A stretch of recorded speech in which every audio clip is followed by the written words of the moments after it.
Ahora veremos el ciclo endometrial y menstruación. El ciclo endometrial mensual y la menstruación, asociado con la producción mensual cíclica de estrógenos y progesterona por los ovarios, se desarrolla un ciclo endometrial en el revestimiento uterino que consta de las fases siguientes. Número 1, proliferación del endometrio uterino. Número 2, desarrollo de cambios secretores en el endometrio. Y número 3, descamación del endometrio, que se conoce con el nombre de menstruación.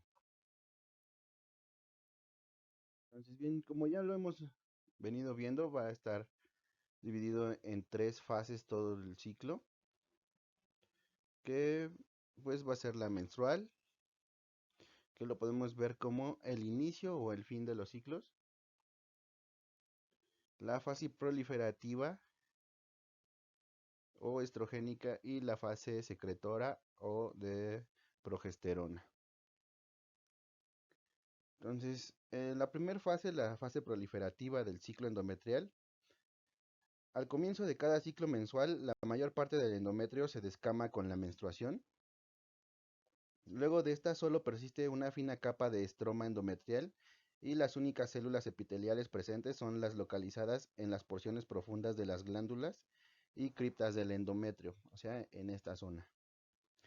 Bajo la influencia de los estrógenos secretados en cantidades crecientes por el ovario durante la primera fase del ciclo mensual ovárico, las células del estroma y las células epiteliales proliferan con rapidez.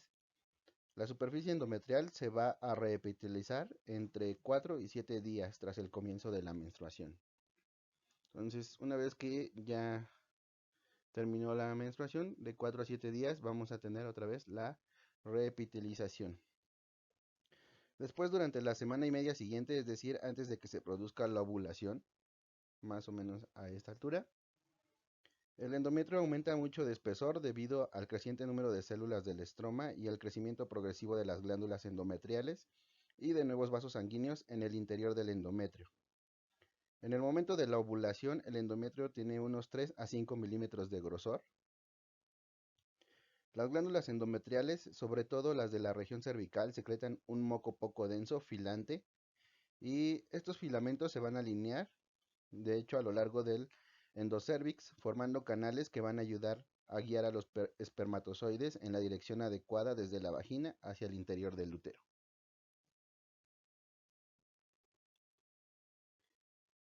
Posteriormente, pues aquí entre ambas fases vamos a tener la ovulación y después vamos a tener la fase secretora. Durante la mayor parte de la última mitad del ciclo mensual, después de producida la ovulación, el cuerpo lúteo va a secretar grandes cantidades de progesterona y estrógenos. Los estrógenos producen una ligera proliferación adicional del endometrio en esta fase del ciclo, mientras la progesterona provoca una notable tumefacción y el desarrollo secretor del endometrio. Las glándulas se vuelven más tortuosas. En las células del epitelio glandular se acumula un exceso de sustancias secretoras. También aumentan el citoplasma de las células del estroma y los depósitos de lípidos y glucógeno en las células del estroma, mientras que el aporte sanguíneo al endometrio sigue incrementándose de forma proporcional al desarrollo de actividad secretora a medida que los vasos sanguíneos se van haciendo más tortuosos. En el momento culminante de la fase secretora, alrededor de una semana después de la ovulación, el endometrio tiene un espesor de 5 a 6 milímetros. El objetivo general de todas estas modificaciones endometriales es producir un endometrio muy secretor que contenga grandes cantidades de nutrientes almacenados, capaz de ofrecer unas condiciones adecuadas para la implantación de un óvulo fecundado durante la última fase del ciclo mensual. Desde el momento en que un óvulo fecundado penetra en la cavidad uterina por la trompa de falopio, lo que ocurre 3 a 4 días después de la ovulación, hasta el momento de su implantación, 7 a 9 días después de la ovulación, las secreciones uterinas denominadas leche uterina nutren al cigoto inicial en la división.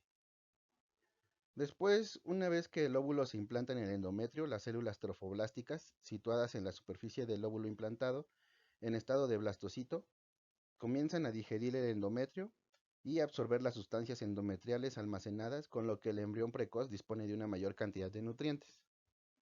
Entonces es fácil que el embrión se implante. Por lo tanto, la fase estrogénica, los estrógenos van a ayudar a la fecundación y la progesterona va a ayudar a la implantación.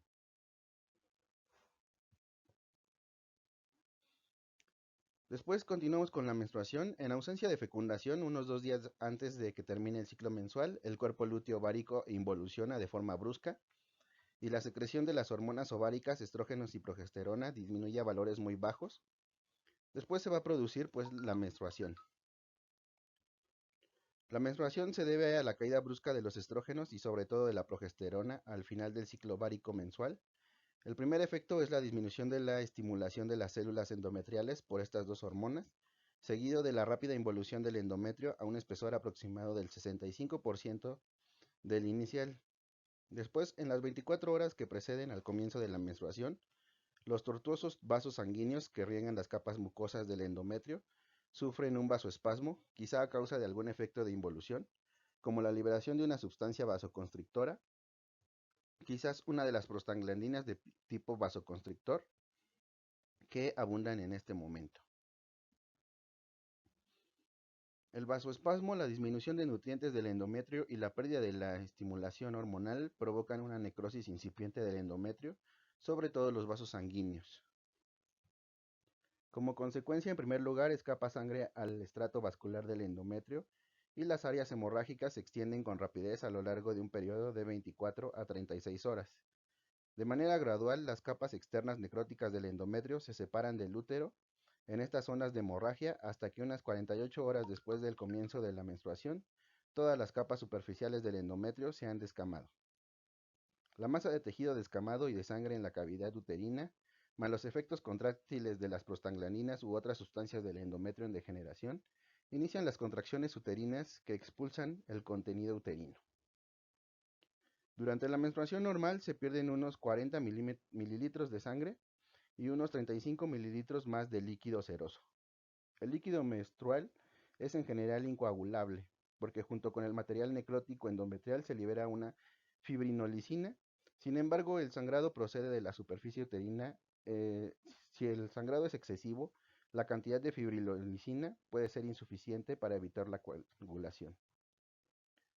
La presencia de coágulos durante la menstruación es a menudo un signo de enfermedad uterina y en el plazo de 4 a 7 días desde el comienzo de la menstruación la pérdida de sangre cesa debido a que para este momento el endometrio ya se ha reepitalizado.